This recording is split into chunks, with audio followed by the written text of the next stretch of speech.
નમસ્કાર. પશ્ચિમ ઝોનના તમામ રહેવાસીઓ માટે એક જાણકારી.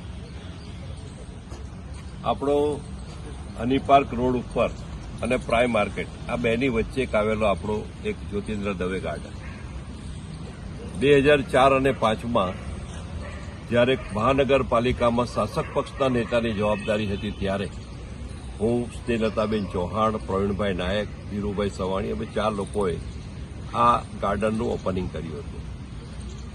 ક્રમશઃ આજે 20 વર્ષ વીતી ગયા, પરંતુ આજે મહાનગરપાલિકાએ જે રીતની જનભાગીદારી આદરણીય પ્રધાનમંત્રી શ્રી નરેન્દ્રભાઈ મોદી સાહેબ ઈચ્છે છે એવી જનભાગીદારી કરી એક ટોરન્ટ કંપની એને આખો મેન્ટેનન્સ સોંપ્યો, ડેવલપમેન્ટ સોંપ્યો.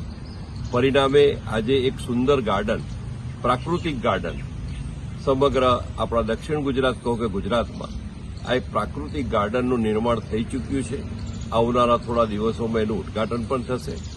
ઓક્સિજન પાર્ક, બેઠક વ્યવસ્થા, યોગા, બાળકોને રમવાનો ટોયલેટ બ્લોક્સ વગેરે વગેરે અનેક સુવિધાથી સભર આ પ્રાકૃતિક જ્યોતિન્દ્ર દવે ગાર્ડન બનાવવામાં આવ્યો છે. તો શહેરીજનો આનો લાભ લેશે એવો મને વિશ્વાસ છે. ફરીથી મહાનગરપાલિકા અને ટોરન્ટ કંપની આ બંનેને ખૂબ ખૂબ અભિનંદન.